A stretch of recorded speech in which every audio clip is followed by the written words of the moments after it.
Xin chào và chào mừng các bạn đã quay trở lại với kênh Thái Sinh Tồn. Hôm nay, chúng ta sẽ cùng theo chân tiểu biểu muội bước vào hành trình sinh tồn đầy kịch tính. Cô gái nhỏ tiếp tục khiến người xem kinh ngạc với những chiếc bẫy tre và gỗ được chế tạo vô cùng khéo léo. Giữa khu rừng hoang sơ rộng lớn, cô đã thích nghi với cuộc sống thiên nhiên một cách đáng nể. Không chỉ vậy, những chiến lợi phẩm thu được cũng khiến ai cũng phải bất ngờ.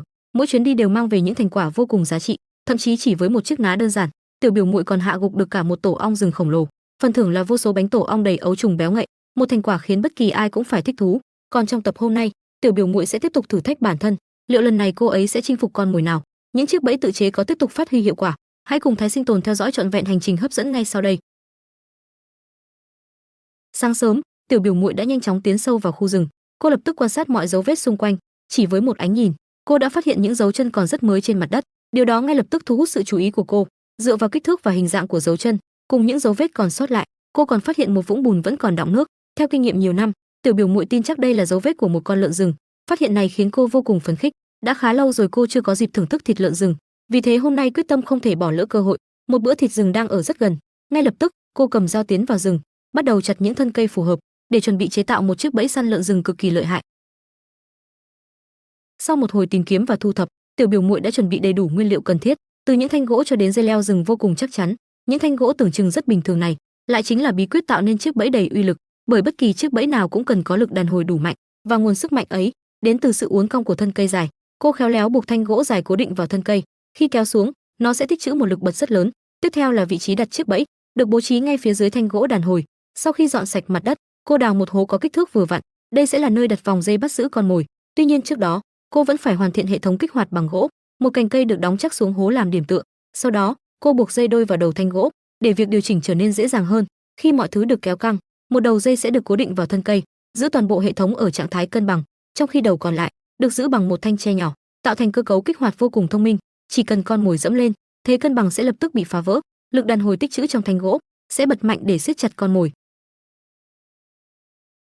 Sau nhiều lần điều chỉnh và thử nghiệm, tiểu biểu muội đã hoàn toàn hài lòng với lực đàn hồi của chiếc bẫy, mọi thông số đều đạt đúng như mong muốn. Cô tiếp tục uốn cong thanh gỗ, rồi cẩn thận đưa hệ thống trở về trạng thái sẵn sàng hoạt động. Tiếp đó, cô lấy thêm một đoạn dây thừng khác để đo chính xác kích thước chiếc vòng bẫy. Sau khi xác định được đường kính phù hợp, cô nhanh chóng tạo thành một vòng thòng lọng chắc chắn, chuyên dùng để khống chế lợn rừng. Tuy nhiên, đây là loài động vật cực kỳ khỏe, răng rất sắc và sức cắn cũng vô cùng mạnh, khác hẳn với những con nai từng bị cô bắt trước đây. Nếu sơ suất, chúng hoàn toàn có thể cắn đứt dây thừng để bỏ chạy.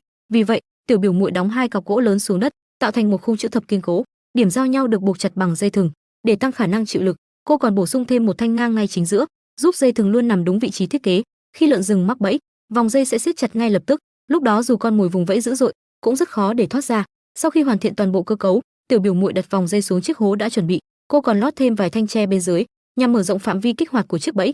Có thể thấy từng chi tiết đều được tính toán vô cùng kỹ lưỡng. Sau khi hoàn thành chiếc bẫy, điều quan trọng nhất chính là kiểm tra xem nó có hoạt động như mong muốn hay không. Ngay sau khi thử kích hoạt, thanh gỗ lập tức bị lực đàn hồi kéo căng, khóa chặt vào khung bẫy. Phải công nhận rằng, kinh nghiệm chế tạo bẫy của tiểu biểu muội thật sự rất đáng nể. Mỗi chi tiết đều được tính toán rất chính xác, độ hoàn thiện cũng rất cao. Sau khi chắc chắn mọi thứ đều ổn, cô nhanh chóng đưa toàn bộ chiếc bẫy trở về trạng thái sẵn sàng. Tiếp theo là đặt thức ăn làm mồi nhử, kiểm tra lại lần cuối thật cẩn thận, rồi thu thập thêm thật nhiều lá cây và cành khô xung quanh để ngụy trang toàn bộ chiếc bẫy.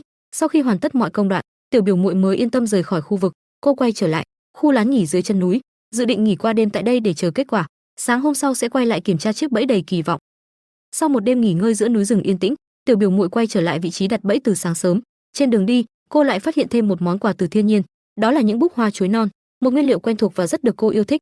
Đương nhiên cô không thể bỏ qua. Chỉ sau một lúc thu hái, thành quả trên tay đã nhiều đến bất ngờ. Cô thu được liền 5-6 búp hoa chuối, đủ cho nhiều bữa ăn trong những ngày tới. Dù khá nặng, nhưng niềm vui còn lớn hơn khi cô nhìn về phía chiếc bẫy. Tiểu biểu muội lập tức tăng tốc chạy tới, bởi trước mắt cô là một con lợn rừng đã mắc bẫy thành công. Dù không phải cá thể quá lớn, nhưng nó vẫn nặng khoảng 20 đến 30 cân, một chiến lợi phẩm vô cùng giá trị. Niềm vui hiện rõ trên gương mặt cô. Sau khi kiểm tra và chắc chắn con mồi không còn khả năng chống trả, tiểu biểu muội cắt dây bẫy, rồi đưa con lợn rừng ra ngoài. Cô bắt đầu quan sát kỹ chiến lợi phẩm, không giấu nổi sự hài lòng. Với thành quả như thế này, những bữa ăn ngon trong nhiều ngày tới đã được đảm bảo. Sau khi kiểm tra toàn bộ con mồi, cô bắt đầu nghĩ cách đưa nó xuống núi an toàn. Không chần chừ, tiểu biểu muội tiến vào bụi tre gần đó. Cô nhanh chóng chặt một cây tre thẳng, rồi dùng dây rừng buộc chặt hai chân trước của con lợn rừng. Mọi thứ đều được chuẩn bị để thuận tiện cho việc vận chuyển. Ở đầu còn lại của cây tre, cô tận dụng số hoa chuối vừa thu hái. Ý tưởng này quả thật rất thông minh.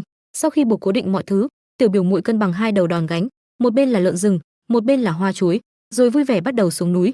Đây đúng là một chuyến đi thu hoạch ngoài mong đợi, vừa có rau rừng, vừa có thịt tươi, chắc chắn trong vài ngày tới, cô sẽ có những bữa ăn vô cùng thịnh soạn giữa núi rừng, một thành quả khiến ai xem cũng phải thích thú. Thế nhưng khoảng thời gian sung túc cũng nhanh chóng trôi qua, chỉ sau một tuần, nguồn thịt dự trữ của tiểu biểu muội đã gần cạn, vì vậy, cô quyết định tiếp tục quay trở lại khu rừng, hy vọng sẽ tìm thêm một chiến lợi phẩm mới. Việc đầu tiên cô làm là chuẩn bị nguyên liệu, những cành cây và thân tre được chặt gọn gàng, tất cả đều là vật liệu cần thiết để chế tạo một chiếc bẫy hoàn toàn mới. Đặc biệt, những thân tre dẻo và chắc này sẽ đóng vai trò quan trọng trong kế hoạch săn bắt hôm nay. Sau khi chẻ đôi thân tre, cô vẫn giữ lại một phần chưa tách rời. Ngay tại vị trí đó, một sợi dây leo được buộc cố định rất chắc chắn. Khi hai nửa thân tre được bẻ cong ra hai phía, chúng sẽ tích trữ một lực đàn hồi cực lớn. Đây chính là chìa khóa của chiếc bẫy. Tất nhiên, chỉ với lực đàn hồi này, sẽ rất khó để khống chế những con lợn rừng to lớn. Nhưng mục tiêu hôm nay lại là một loài động vật hoàn toàn khác. Vì thế, cô tiếp tục cải tiến cơ cấu của chiếc bẫy, không bỏ sót bất kỳ chi tiết nào. Cô lần lượt tạo các rãnh ở đầu thanh tre để các bộ phận có thể liên kết chắc chắn hơn. Tiếp theo, cô khoét thêm nhiều lỗ nhỏ, chuẩn bị cho công đoạn lắp ráp cuối cùng. Chiếc bẫy được đặt ngay trong một con mương đã khô cạn. Mùa khô khiến nơi đây gần như không còn nước, nếu không nhờ cơn mưa tối qua, con mương này hẳn đã khô hoàn toàn. Chính vì vậy, đây là vị trí đặt bẫy vô cùng lý tưởng, bởi hầu hết các loài thú đều phải đi qua đây để tìm nước. Tiểu biểu muội bắt đầu đóng những cọc gỗ xuống nền đất, tạo thành phần đế vững chắc cho chiếc bẫy, sau đó đặt thanh tre dài lên phía trên. Mọi công đoạn đều được thực hiện vô cùng cẩn thận. Một đầu thanh tre được cố định chắc vào cọc gỗ. Khi thử kéo thanh tre xuống, cô bất ngờ bị bùn đất bắn tung tóe khắp người. Đây là khoảnh khắc hiếm hoi tiểu biểu muội gặp chút sự cố trong lúc chế tạo bẫy, không để điều đó làm ảnh hưởng đến tiến độ. Cô nhanh chóng buộc một sợi dây vào đầu thanh tre, tiếp đó luồn sợi dây qua lỗ đã được đục sẵn trên thân tre, rồi quấn dây quanh phần thân phía trên và cố định thật chắc. Nhờ vậy, khi thanh tre được kéo căng, lực đàn hồi sẽ được tích trữ tối đa, sẵn sàng kích hoạt chiếc bẫy bất cứ lúc nào.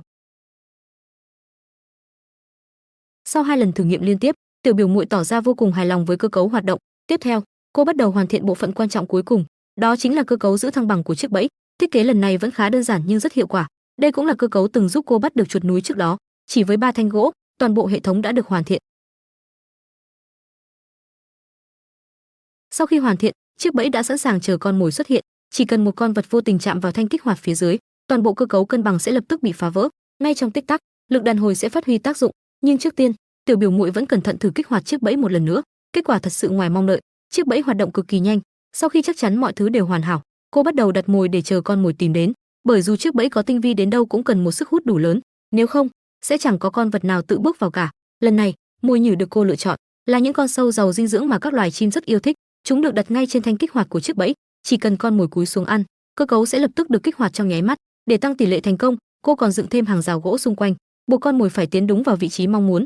Sau tất cả, việc còn lại chỉ là kiên nhẫn chờ đợi. Trong khoảng thời gian đó, tiểu biểu muội tranh thủ dùng ná để săn thêm con mồi, tuy nhiên vẫn chưa có kết quả. Sau hơn 2 giờ kiên nhẫn chờ đợi, cô quay trở lại kiểm tra chiếc bẫy và ngay lập tức nở nụ cười đầy phấn khích, bởi chiếc bẫy đã thành công giữ được một con gà rừng tuyệt đẹp. Không giấu được sự vui mừng, tiểu biểu muội nhanh chóng tiến lại để kiểm tra thành quả. Đây là một con gà rừng trưởng thành khá lớn và cũng là loài được phép săn bắt tại khu vực này. Vì vậy, niềm vui của cô càng được nhân lên. Không chần chừ, tiểu biểu muội cẩn thận gỡ chiếc bẫy khỏi con mồi để tránh làm gà rừng bị thương thêm. Sau khi kiểm tra kỹ lưỡng, cô xác nhận chiếc bẫy vẫn còn nguyên vẹn.